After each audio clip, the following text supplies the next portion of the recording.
Hai semuanya, kembali lagi ke channel ini. Pada kesempatan yang lalu, kita sudah membahas mengenai speech act. Dan kali ini, kita akan belajar tentang deixis.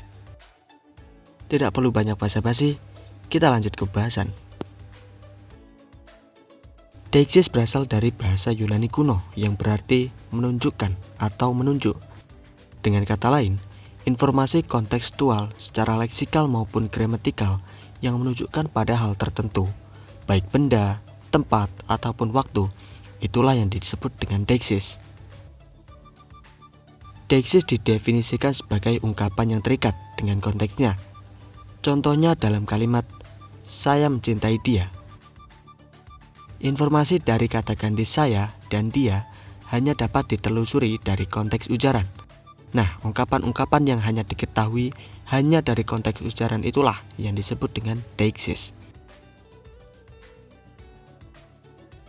Deixis dapat juga diartikan sebagai lokasi dan identifikasi orang, objek, peristiwa, proses atau kegiatan yang sedang dibicarakan atau yang sedang diacu dalam hubungannya dengan dimensi ruang dan waktunya pada saat dituturkan oleh pembicara atau yang diajak bicara. Makna deixis dibedakan dengan makna anafora.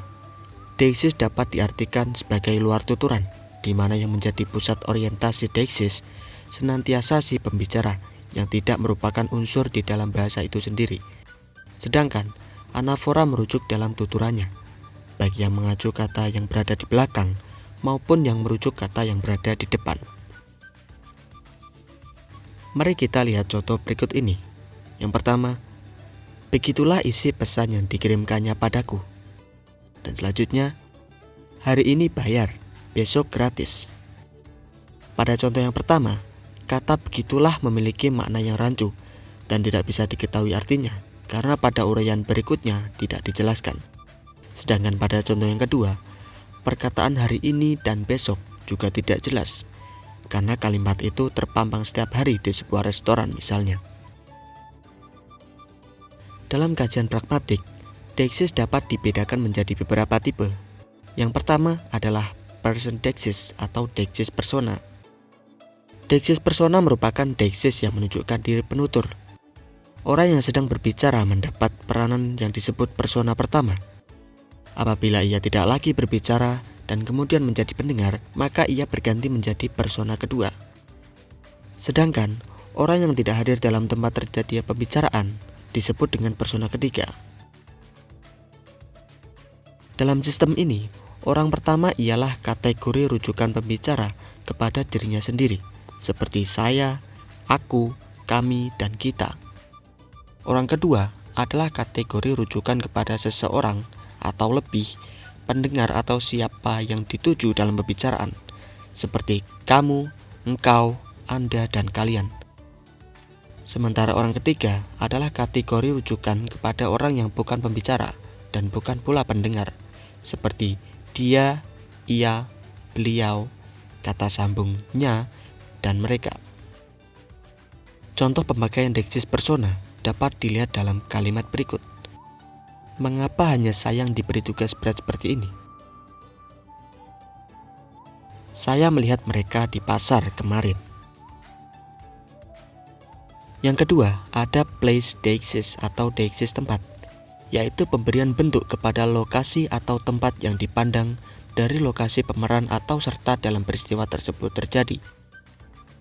Semua bahasa, termasuk bahasa Indonesia, membedakan antara yang dekat kepada pembicara, yaitu di sini, dan yang bukan dekat kepada pembicara, termasuk yang dekat dengan pendengar, yaitu di situ.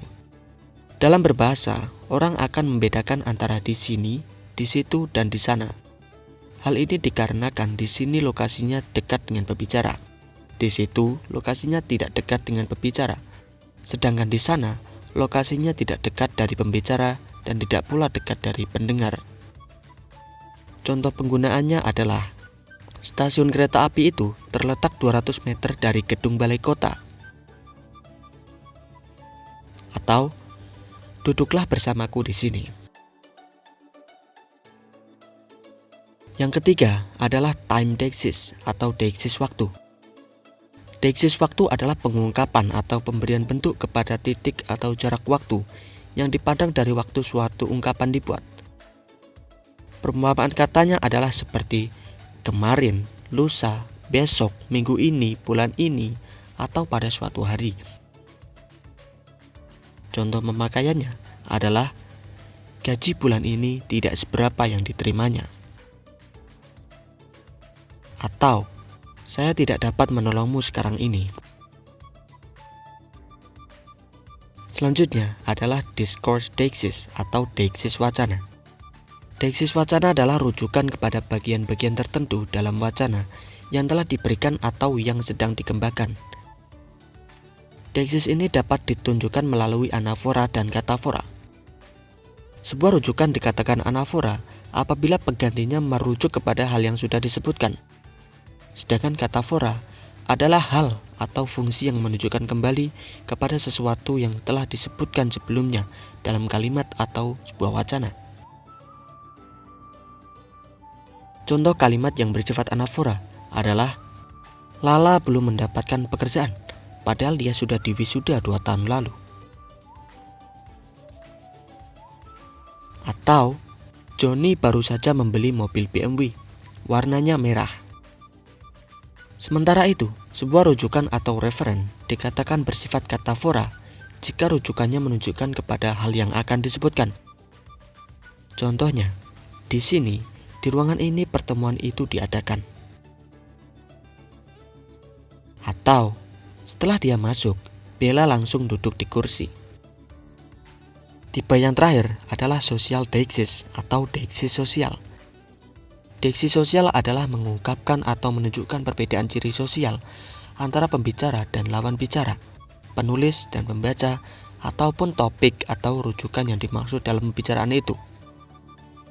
Perumpamaan deiksis sosial misalnya penggunaan kata mati, meninggal, wafat, dan mangkat untuk menyatakan keadaan meninggal dunia. Masing-masing kata tersebut berbeda pemakaiannya. Begitu juga penggantian kata gelandangan dengan tunawisma, buta dengan tunanetra, yang kesemuanya dalam tata bahasa disebut eufemisme atau pemakaian kata halus. Selain itu, deiksis sosial juga dapat ditunjukkan oleh sistem honorifiks atau sopan santun berbahasa. Misalnya, penyebutan kata ganti orang seperti kau, kamu, dia, dan mereka, serta penggunaan sistem sapaan atau penggunaan gelar. Contoh pemakaian deiksis sosial adalah pada kalimat berikut. Apakah saya bisa menemui Pak Haji hari ini? Atau, saya harap Bapak berkenan memenuhi undangan saya. Nah, jadi kurang lebih seperti itu konsep mengenai deiksis.